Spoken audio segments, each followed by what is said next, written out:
بیبی رجب اشوربویی 32 ساله توسط بوریشی قیسری فرزند سیومش را به دنیا آورد. این زن از ناحیه دیوشتیج بوده. دو فرزند دیگرش را نیز با بوریشی قیسری تولد کرده است. وی میگوید در حامله‌داری اول از سبب کلان بودن وزن کودک دکتران به وی عملیات بوریشی قیسری گذرانیدند. عملیات جراحی دو کودک اولش در بیمارخانه ناحیه دیوشتیج پسی سر شده بود، اما برای تولد فرزند سیومش به تولدخانه ویلایتی آمد. دوامی 7 روز می شود که در این بیمارخانه بستری است. وضع سلامتی خود و کودکش را دکتران خوب ارزیابی می کنند. امید دارد که بعد 1 یا 2 روزی دیگر دکتران او را از بیمارخانه جواب می دهند.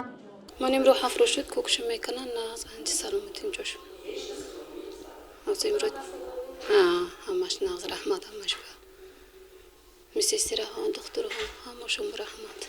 دوامی 6 ماهی سالی جاری در تولدخانه ویلایتی 2743 عدد تولد به قید گرفته شده است که از این شماره 566 عدد با بوریشی قیسری می باشد. معاون سردکتر عاید به کارهای طبی دلارام دادابایو میگوید زیاد شدن بوریشی قیسری بین زنانی ҳомила سبب‌های زیاد دارد. وی تاکید کرد که 70% نشانداد عملیات بوریشی قیسری که به زنهای حامله گذرانیده شد این نشانداد اصلی بود، یعنی اکثر زنهایی که از شهر و نواحی دوردستی ولایت و تولدخانه برای ولادت مراجعت میکنند در وضعیت وزنین قبول کرده میشوند. در اکثر مراجعت کنندگان خونروی زیاد، ولادت پیش از مهلت، کلان بودن وزن کودک یا دیگر بیماری های جدی زنانه مشاهده می شود که به سلامتی مادر تهدید می کند. از این سبب به این گونه زنان امکانی تولد طبیعی داده نمی شود. 30% زنها اینها با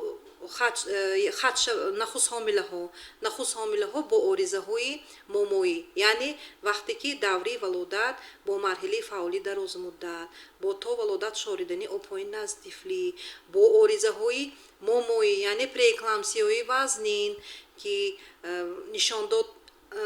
نشانداد نسبی ثابت می شود، به همین زنهای نخست حامله بوریشی قیسری گذرانده می شوند.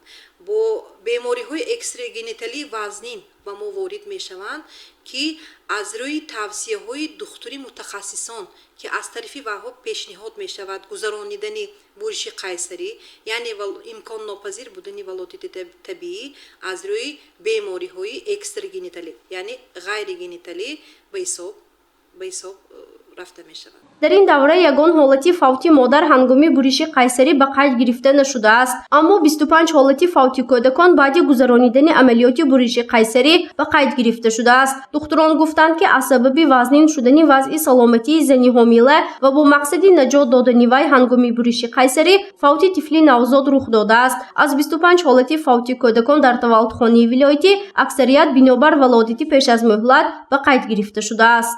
هنگامی بوریشی قیسری من آرزه فوتی مادر دیده نشده است، لیکن فوتای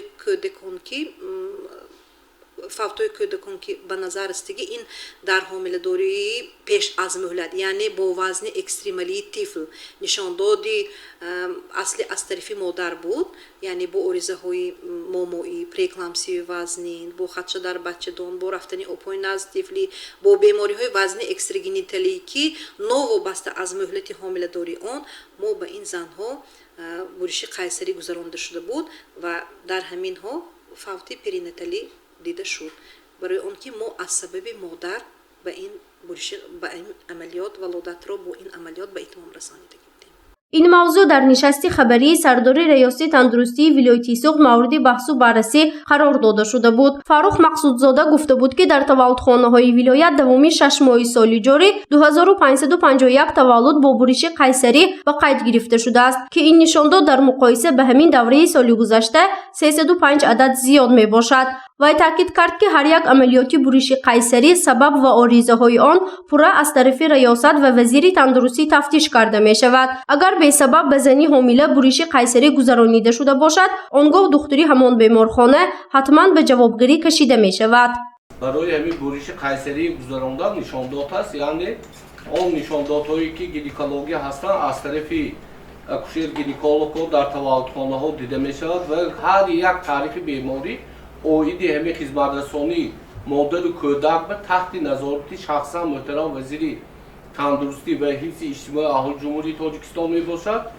ҳамин агар бенишон бошаду бепаказани ҳамин ҷарроҳӣ кунад, мо албатта ба ҳамон табиб ё акушер гинеколог чораҷӯӣ мекунем. То имрӯз ин хел ҳолат нест ва дар ин самт пурра таҳти назорат мебошад. духтурон таъкид карданд, ки ҳар як амалиёти буриши қайсарӣ бо розигии хаттии зани ҳомила ва хешовандони онҳо сурат мегирад. танҳо дар баъзан ҳолат агар вазъи саломатии зани ҳомила вазнин бошад, фавран буриши қайсарӣ гузаронида мешавад.